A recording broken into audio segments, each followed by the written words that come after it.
সবসময়ের মতো একঘেয়েভাবে বেগুন ভাজা আর কেন খাবেন? এখন একটু অন্যরকমভাবে খান না।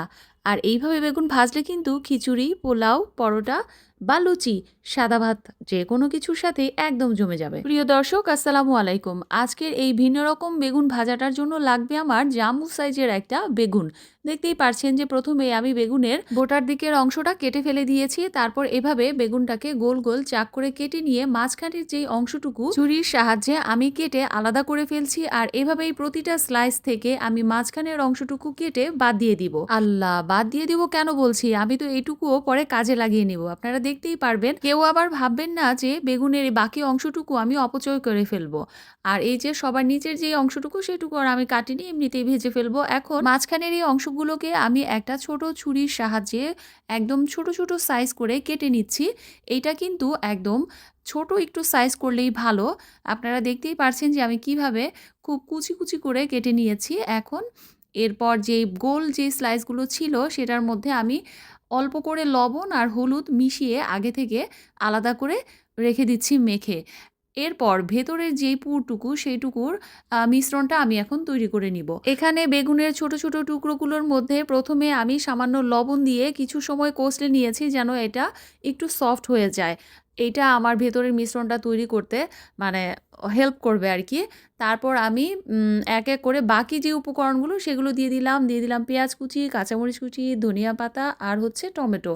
এরপর সামান্য লবণ, হলুদ আর হচ্ছে ধনিয়া গুঁড়া, জিরা গুঁড়া। আমি কিন্তু মরিচ গুঁড়া দেইনি। তারপর একটা ডিম ফেটে নিয়ে এর মধ্যে সব কিছু একসাথে খুব ভালোভাবে আমি মেখে নিচ্ছি। এখন বেগুনটাকে যদি আমি প্রথমেই একটু নরম করে না নিতাম তাহলে কিন্তু ভেতরের মিশ্রণটা সফট হতো না। একটু শক্ত শক্ত হয়ে থাকতো। তাহলে আমার বেগুনের ভেতরে বসাতে এটা একটু অসুবিধে হতো। এরপর কড়াইয়ে আমি কি করেছি, সামান্য সরিষার তেল দিয়েছি। আর কড়াইটা একটু গর্তযুক্ত নিলে ভালো হয়। ফ্রাই প্যানে ভাজলে হয় কি নিচের দিকটায় ডিমটা ছড়িয়ে যায়। যেহেতু আমি এখানে ডিম মিশিয়েছি, তাই আমি হালকা গর্তযুক্ত একটা কড়াইয়ে একটা স্লাইস করে বেগুন ভেজে নিচ্ছি। আপনারা দেখতেই পারছেন সরিষার তেল দিয়ে তারপর আমি বেগুনের যে কাটা অংশটা সেটা দিয়েছি। তারপর ভেতরে যেই পুরটা মেখে রেখেছিলাম সব কিছুর মিশ্রণটা সেটা দিয়ে একদম ভরে দিয়েছি।